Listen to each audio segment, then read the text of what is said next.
उत्तर प्रदेश के मुख्यमंत्री योगी आदित्यनाथ ने मैनपुरी में ग्वालियर के सिंधिया राजघराने के राजा और पूर्व की कांग्रेसी सरकार में केंद्रीय मंत्री रहे माधव राव सिंधिया की प्रतिमा का अनावरण किया। इस दौरान सीएम योगी के साथ माधव राव सिंधिया के बेटे और केंद्रीय नागरिक उड्डयन मंत्री ज्योतिरादित्य सिंधिया भी मौजूद रहे। इसी के साथ यूपी और मध्य प्रदेश सरकार के कई मंत्री भी शुभ अवसर पर शिरकत करने पहुंचे। अपने पिता की प्रतिमा के अनावरण के दौरान ज्योतिरादित्य सिंधिया ने जनसभा को संबोधित किया। सिंधिया ने अपने भाषण में मैनपुरी से अपने घराने का 250 साल पुराना रिश्ता बताया। बता दें कि मैनपुरी शहर के सिंधिया तिराहे पर स्वर्गीय माधव राव सिंधिया की प्रतिमा का अनावरण करने के बाद मंच को संबोधित करते हुए ज्योतिरादित्य ने अपने भाव कुछ इस तरह प्रकट किए।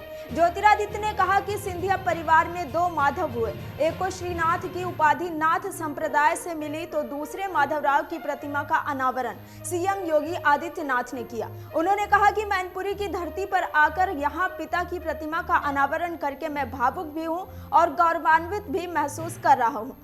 ज्योतिरादित्य ने कहा कि स्वर्गीय माधवराव सिंधिया ने मुझे बतौर पिता 4 सिद्धांत सिखाए हैं। पहला तो अपना काम 200% से करो, दूसरा अपनी छवि बेदाग रखो, तीसरा जिंदगी में सदैव सत्यता के रिश्ते निभाओ और चौथा जियो तो लोगों के लिए, विकास के लिए, प्रगति के लिए और लोगों की खुशी के लिए जियो।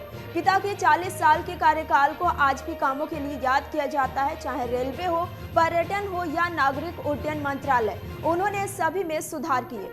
अब आइए जानते हैं कि आखिर ग्वालियर के ज्योतिरादित्य सिंधिया ने मैनपुरी से अपने घराने का संबंध 250 साल पुराना क्यों बताया।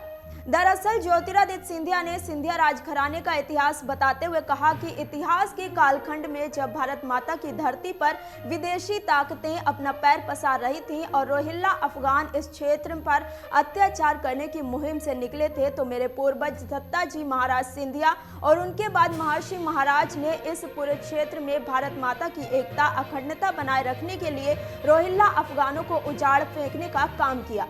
उन्होंने कहा कि ये वर्ष 1700 की बात है जब केवल मैनपुरी ही नहीं इटावा, मेरठ, बदायूं, नजीराबाद तक रोहिल्ला अफगानों का आतंक था। सिंधिया परिवार के पूर्वजों ने उन्हें उखाड़ कर फेंकने का काम किया है। इस माटी से सिंधिया परिवार का गहरा नाता रहा है। सिंधिया परिवार ने जहां इस क्षेत्र को स्वतंत्र कराया वहीं मेरे पिता ने इस माटी पर आखिरी सांस ली। उन्होंने कहा कि प्रधानमंत्री और सीएम योगी के नेतृत्व में उत्तर प्रदेश विकास और प्रगति के रास्ते पर तेजी से आगे बढ़ रहा है। सीएम योगी के नेतृत्व में उत्तर प्रदेश भारत का वह चमकता हुआ सितारा है जिसने विश्व पटल पर अपनी पैठ आवाज स्थान को पूर्ण रूप से स्थापित कर चुका है। सीएम योगी के नेतृत्व में वर्ष 2017 से पहले प्रदेश में जो गुंडा राज, माफिया राज था वो आज पूरी तरह से समाप्त हुआ है। वहीं इतिहास को याद करते हुए ज्योतिरादित्य ने गोरखपुर के नाथ संप्रदाय से सिंधिया घराने के रिश्ते को भी साझा किया। उन्होंने कहा कि रोहिल्ला अफगानियों को खदेड़ने के बाद महादजी सिंधिया को गोरखनाथ संप्रदाय के प्रमुख नरहरि नाथ ने श्रीनाथ की उपाधि दी थी। ज्योतिरादित्य ने अपनी दादी राजमाता विजयाराजे सिंधिया के राम जन्मभूमि आंदोलन के हिस्सेदारी को याद करते हुए कहा कि आज उनका सपना साकार होने जा रहा है। हालांकि बड़ा सवाल यह है कि आखिर उत्तर प्रदेश के मैनपुरी में ही माधव राव सिंधिया की प्रतिमा का अनावरण क्यों हुआ। दरअसल पूर्व केंद्रीय मंत्री और ग्वालियर के प्रसिद्ध सिंधिया राजघराने के राजा माधव राव सिंधिया 30 सितंबर 2001 के दिन निजी विमान से दिल्ली से कानपुर एक चुनावी रैली को संबोधित करने के लिए जा रहे थे, मगर रास्ते में उनका विमान मैनपुरी जिले में भोगांव के भैंसरौली गांव में दुर्घटनाग्रस्त हो गया। इस विमान में माधव राव सिंधिया समेत कुल 8 लोग सवार थे। इस विमान में सिंधिया के निजी सचिव रुपिंदर सिंह, पायलट रे गौतम और को पायलट रितु मलिक के अलावा कई पत्रकार शामिल थे। हादसा इतना भयानक था कि माधव राव सिंधिया के शव की पहचान उनकी पहनी हुई लॉकेट, चैन आदि से हो पाई थी। उसी समय प्रदेश में भाजपा की सरकार थी। सूचना मिलते ही प्रदेश के मुख्यमंत्री राजनाथ सिंह मौके पर पहुंचे थे।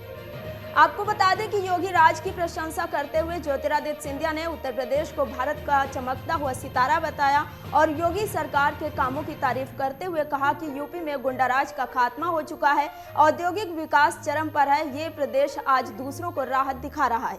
मन से उजाला कर चले, मन से उजाला कर चले, एक अमर उजाला कर चले।